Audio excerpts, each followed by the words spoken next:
A racist doctor dismisses a black patient, assuming she's just another regular patient in need of treatment.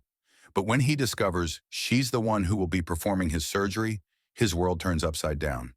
This story explores the dangers of assumptions and the power of self-respect. Dr. James Roberts, a well-established white surgeon in his late 40s, walked into his office with a sense of entitlement that came with years of experience and a spotless reputation in the medical community. His name was recognized in the hospital corridors, and his credentials were respected. He had spent decades at the top of his field, and as he looked over his schedule for the day, he felt assured in his place of power. This was just another routine day for him, a series of consultations, checkups, and minor surgeries. He had done it all countless times, and his patients rarely challenged him. He had earned his position, or so he thought. But there was something else about Dr. Roberts. Behind the polished reputation was a man who had learned to trust in his experience so much that he had come to believe that his judgment on people extended beyond medicine. He had a deep, almost unconscious prejudice, especially towards black patients. Over the years, he had dismissed their concerns, belittled their medical knowledge, and assumed that they didn't deserve the same level of care or respect as his other patients. That morning, as he prepared for the day, he was unaware that this routine would be anything but. Dr. Maria Thompson, a black woman in her early 30s, entered his office with a composed and confident air. She had earned every achievement she had in her medical career, having worked tirelessly to get where she was. Despite her professional success, she had been underestimated more times than she could count, especially because of her race. She had faced prejudice from both colleagues and patients, but she refused to let it define her. As she walked in for her consultation with Dr. Roberts, she was prepared to prove, once again, that her expertise spoke louder than any biased assumptions. Dr. Roberts sat behind his desk, reviewing the notes for the day. His morning was filled with consultations that required little more than his routine assessments. He had grown accustomed to treating patients with a sense of detachment, assuming his expertise and experience set him above the others. It was a predictable, comfortable rhythm that didn't challenge his authority. When the door to his office opened, he didn't look up at first. He assumed it was one of the nurses or an administrative assistant bringing him something. But then, a soft but confident voice interrupted his thoughts. "Doctor Roberts?" He glanced up, expecting to see a patient ready for a consultation, but what he saw made him pause. Dr. Maria Thompson stood before him, poised and professional, dressed in a simple but neat outfit. Her calm demeanor suggested an air of competence and self-assurance that he mistook for someone seeking basic treatment. Dr. Roberts didn't immediately recognize her as the surgeon assigned to his upcoming procedure. He had heard of her, certainly, but her quiet confidence and unassuming appearance didn't fit the profile of someone with the reputation she had. "Well, Dr. Thompson, what seems to be the issue today?" he asked, his tone polite but with an undercurrent of condescension. He leaned back in his chair, already mentally dismissing her. "You've come in for a consultation, yes? It's important to address these minor injuries early, so we can get you treated properly." Maria's expression remained calm, though her mind was already aware of what was happening. She knew exactly what he was doing, assuming that, because of her race and gender, she was just another patient seeking care. But she had learned long ago to stay composed in moments like these. "Actually," Maria said, her voice steady and polite, "I'm not here as a patient. I'm here as the lead surgeon for your case." Dr. Roberts blinked, momentarily confused. "Excuse me?" He chuckled softly, thinking it was some kind of joke. "You? A surgeon?" His skepticism was palpable, and his smug expression betrayed his disbelief. Maria smiled faintly, unwavering. "Yes, Dr. Roberts. I'm the one performing your surgery. I'm Dr. Maria Thompson, the lead surgeon assigned to your case." For a moment, Robert's eyebrows knitted together as he tried to process her words. He laughed again, a nervous, disbelieving laugh. "This is some kind of misunderstanding, isn't it?" He looked at her, still skeptical. "You don't look like a surgeon." Maria's calm never wavered. She knew that she was not the type of person Dr. Roberts expected to be in charge of his procedure. She also knew that her credentials spoke louder than his presumptions. Without skipping a beat, She reached into her bag and pulled out her credentials, placing them on the desk before him. "Here are my qualifications, Doctor Roberts," Maria said. "I've served as a surgeon for several years and have performed numerous complex surgeries, including the one you need." She paused for a moment before adding, "I've earned this role." The moment those words left her mouth, Roberts's expression shifted. The smug confidence that had clouded his judgment began to falter. He reached for her credentials, still incredulous, scanning them with a mix of disbelief and reluctant acknowledgement. He could feel the weight of his assumptions crashing down around him, but it was already too late to take them back. The realization began to sink in slowly. The woman sitting before him was not just any patient. She was the highly skilled surgeon who had been assigned to his case. He had dismissed her as someone unworthy of his time, someone incapable of performing the task at hand. His fingers fumbled with the credentials for a moment, unable to escape the shame that was now settling in his chest. He had underestimated her entirely, judging her based on her appearance and not her qualifications. But now it was clear. Maria Thompson was the professional he needed to trust, and the realization made his stomach churn. His earlier smugness was gone, replaced with a mixture of embarrassment and frustration at himself. He had allowed his own prejudices to cloud his judgment, and it had taken only a few moments to be proven wrong.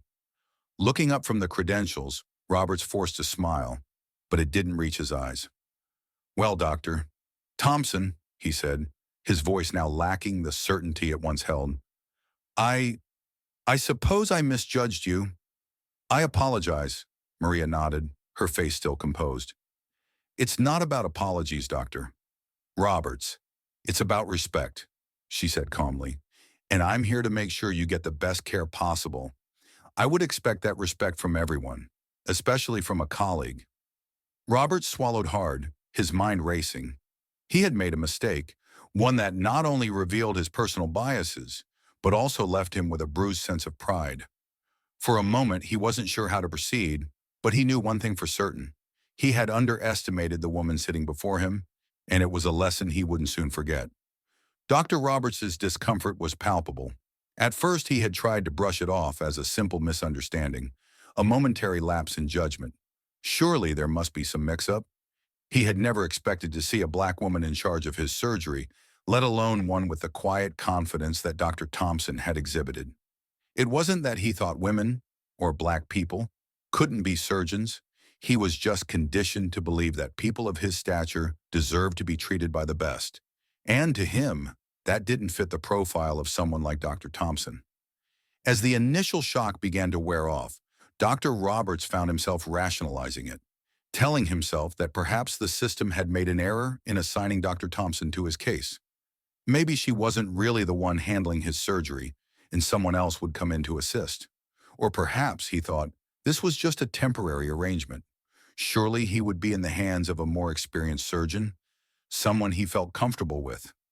But deep down, he knew that wasn't the case. His discomfort gnawed at him, and despite his best efforts to dismiss it, it only grew stronger. He couldn't stop himself from noticing how confident and poised Dr. Thompson was, how effortlessly she commanded the room. "I'm sure you have great credentials," he muttered, trying to downplay the unease he was feeling. "But you know, I've been in this business a long time. I just want to make sure this surgery is in the right hands." Dr. Thompson, ever calm and collected, met his gaze unwaveringly. "Dr. Roberts, I assure you, I am fully capable of handling your surgery. I've performed many similar procedures with excellent results, and you are in good hands. Your discomfort will not affect the procedure." Her words were firm, confident, and reassuring. They hung in the air like a promise, but Dr. Roberts couldn't shake the nagging doubt still lingering in his mind. He wasn't used to being in a situation where he was not the authority, and this sudden shift in power unsettled him. His discomfort had nothing to do with her credentials, yet everything to do with the deep-seated biases he hadn't realized were clouding his judgment. As the day of the surgery approached, Dr. Roberts's behavior began to shift. He had hoped his unease would fade, but instead it seemed to grow more pronounced. When he arrived at the operating room that morning, his body language was a reflection of the tension in his mind. He walked in with a stiff posture, unsure of how to behave around Dr. Thompson. She had greeted him with the same professional demeanor, but he couldn't quite get rid of the idea that something wasn't quite right. Throughout the pre-surgery discussion, Dr. Roberts began to subtly question her methods, trying to assert his authority in small ways. "So, Dr. Thompson," he began, his tone casual but probing, "I see you've used this surgical technique before. How many times exactly? I mean, it's a very specific approach, and I just want to be sure that it's been tested extensively." Dr. Thompson did not flinch at his questioning. She maintained a composed and calm demeanor, answering his queries with detailed responses that demonstrated her expertise.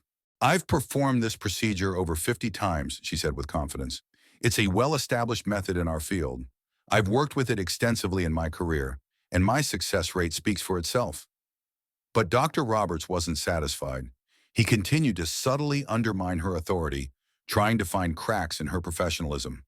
Of course," he muttered, though his expression remained skeptical. "I just always like to see some data, you know. It's important to have all the facts, especially with high-risk surgeries like this." Dr. Thompson's patience was tested, but she never wavered. She pulled up a detailed report on the surgery's success rate, highlighting all the data points Dr. Roberts might need to feel comfortable with the procedure. Every number, every success was presented with precision. "You can review all the details you need, Dr. Roberts," she said calmly. "I'm here to ensure that everything goes smoothly and according to plan." Despite her efforts to reassure him, Dr. Roberts continued to ask questions with a growing edge of dismissal.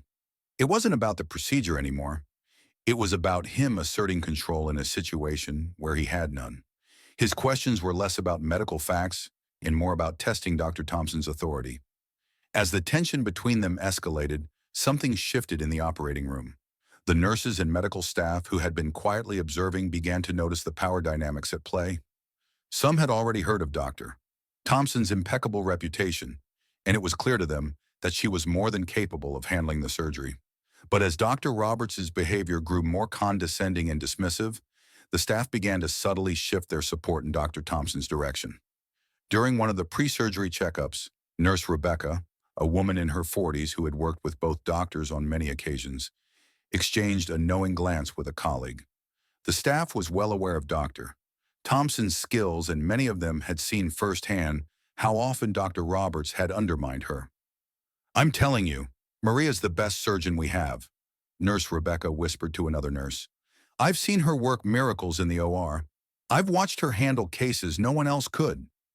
It was subtle, but as Dr. Roberts continued to push his questions and doubts, the medical staff's attention began to shift away from him. The nurses began to rally behind Dr. Thompson, quietly lending her support, offering her words of encouragement. Some subtly adjusted the equipment to make sure everything was in place for her to lead. Not Dr. Roberts. The shift didn't go unnoticed by Dr. Roberts. He started to feel the eyes of the room on him, and for the first time he realized that his discomfort wasn't just his own. It was being reflected by others. They were starting to see through his facade, and they were quietly showing their support for Dr. Thompson, the professional in charge of the surgery. In the midst of all this, Dr. Thompson remained unfazed. She moved with grace and precision, making sure that the surgical team was ready for the procedure ahead. Every step she took was confident, her eyes sharp as she reviewed the final preparations. Despite the subtle undermining of her authority, she continued to lead the room with composure, demonstrating to everyone around her just how capable she was. The day of the surgery arrived, and Dr. Roberts felt the unease still simmering within him. He had hoped that the growing discomfort he felt around Dr. Thompson would fade, but it had only intensified. He had made his peace with the fact that she would be the one performing the procedure, but deep down he still questioned whether it was the right decision. How could a black woman, so calm and composed, actually possess the skill and knowledge to carry out this complex surgery? As he was wheeled into the operating room, Dr. Roberts' mind raced. The sterile smell of the room, the whir of the equipment, and the soft rustle of medical staff moving around him didn't help to calm his nerves. He glanced up at Dr. Thompson, who stood at the front of the table, making final preparations with the same quiet confidence that had unsettled him from the moment they had met. Dr. Thompson turned to him as she set up the surgical tools. "We'll be starting shortly, Doctor. Roberts, I just need you to relax and trust the procedure. I've got this under control. Despite her calming words, Dr. Roberts couldn't suppress the discomfort gnawing at him. As much as he tried to remind himself that Dr. Thompson was qualified, his prejudices still lingered, casting doubt over her ability to perform at the level he expected. The procedure began. Dr. Roberts had always prided himself on his meticulous attention to detail and precision, but he found himself more of an observer than a participant this time. He lay on the operating table, hooked up to monitors, watching as Dr. Thompson seamlessly led the team. Her every movement was efficient and controlled. It became increasingly clear to him that she wasn't just competent, she was exceptional. As the surgery continued, Dr. Roberts' skepticism began to fade, but he still clung to the belief that something might go wrong. It was only natural, he thought. Every surgeon has to deal with unexpected complications. And sure enough, just as the procedure neared a critical stage, a minor complication arose, a bleed that was tricky to manage in the delicate area they were working on. For a moment, Dr. Roberts felt a surge of apprehension. He braced himself for what was to come. But Dr. Thompson didn't flinch. She remained calm, unshaken by the complication. Dr. Roberts watched in awe as she calmly took control of the situation, issuing instructions to the surgical nurses without missing a beat. Her voice was steady and reassuring, but her actions were what truly struck him. She made the decision to adjust the incision and reposition the surgical tools, all while maintaining her composed, professional demeanor. "Let's change the angle of the incision," Dr. Thompson said, her voice cutting through the sterile silence of the operating room. "It'll give us a better approach to control the bleed. Monitor the blood flow and stay alert for any shifts in pressure."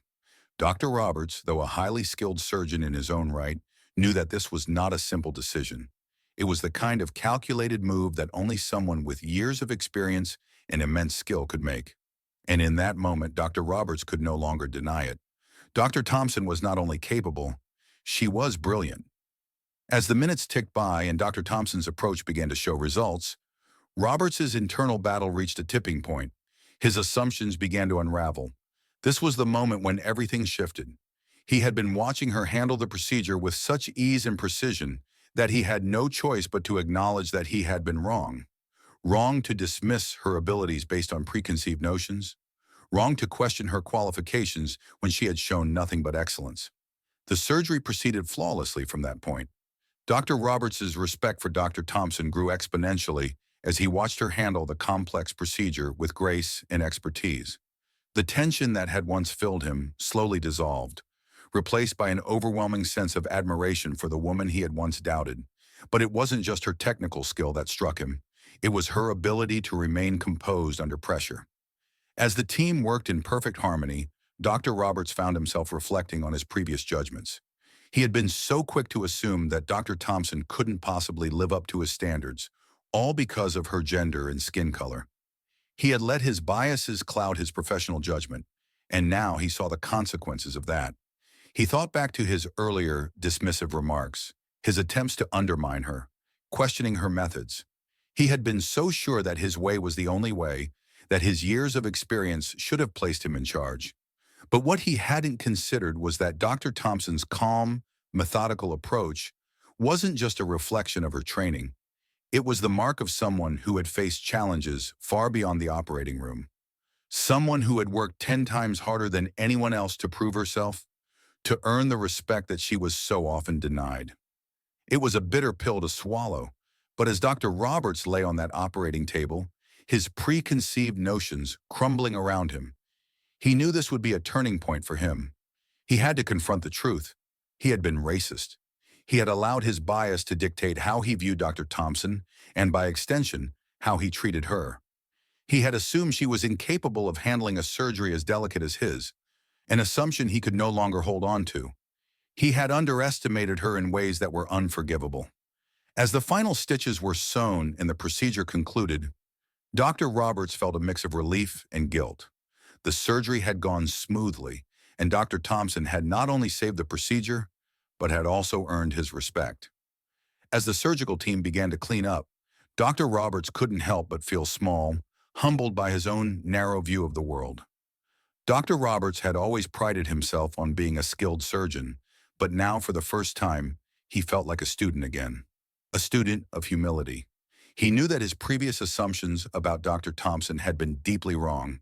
His internal biases, his racism, had prevented him from seeing her for who she truly was, a talented and accomplished surgeon. As Dr. Thompson finished with the last few details of the surgery, she looked at him.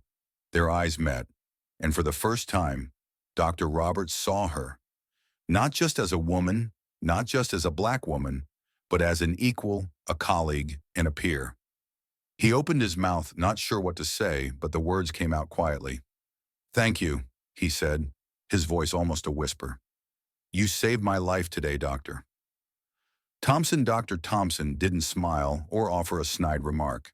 Instead, she simply nodded, her face calm. "You're welcome, Dr. Roberts. We all work together here." And in that moment, Dr. Roberts understood. He had to let go of his assumptions and learn how to truly work together, how to treat everyone with the respect they deserved, no matter their skin color, gender, or background. The days that followed the surgery were filled with a quiet shift in the atmosphere of the hospital. Dr. Roberts, still processing the events that had unfolded, found himself walking the halls with a newfound awareness of how others viewed him. Colleagues who had once praised his work were now giving him sideways glances, their respect for him no longer as unshakable as it had been. The news of his behavior had spread among the staff, and the whispers were hard to ignore. Dr. Roberts couldn't help but notice the growing support for Dr. Thompson. Nurses and fellow surgeons, many of whom had seen Dr. Thompson prove herself time and time again, now openly expressed their admiration for her. They spoke about her skill, her ability to lead, and the quiet strength with which she handled difficult situations. Her reputation, already strong before the incident, had grown even stronger in the wake of it. Some of Dr. Roberts' colleagues, who had been hesitant to challenge him in the past, now found their voices. Several nurses who had witnessed the subtle disrespect Dr. Roberts had shown Dr. Thompson came forward with their own stories, sharing their support for her. One nurse, a young woman named Lily, pulled Dr. Thompson aside in private. "Dr. Thompson," Lily said hesitantly, "I just wanted to apologize for the way Dr. Roberts treated you. I could see how hard it was for you, and I should have said something sooner." Dr. Thompson smiled gently, shaking her head. "There's no need to apologize. It's not your fault. The change starts with all of us, seeing each other for who we really are." Though Dr. Roberts hadn't heard those words directly from Dr. Thompson, he could feel the distance growing between himself and his peers. The subtle distancing was clear. Many who had once admired him were now expressing their admiration for Dr. Thompson. Some surgeons approached her for advice, asking about her approach to surgeries, her methods, and her expertise. They acknowledged her as the leader she was, not as someone who needed to prove herself to anyone. Dr. Roberts couldn't ignore the shift any longer. He had been forced to confront his own biases, and now, even within his own field, the ripple effect of his actions was evident. He wasn't just under scrutiny from the medical staff. He was forced to reckon with the reality that the community had seen the truth. Dr. Thompson, the woman he had dismissed, was now earning the respect he had once taken for granted. Months passed, and Dr. Thompson's reputation only grew stronger. Her calm professionalism, skillful hands, and unwavering dedication to her patients earned her respect not just within the hospital, but throughout the medical community. The whispers that once surrounded her were replaced by admiration from colleagues who had once doubted her. She had proven that respect was earned through action, not assumptions. Dr. Roberts, on the other hand, found himself on a long, hard path toward redemption. The quiet hum of daily life in the hospital was different for him now.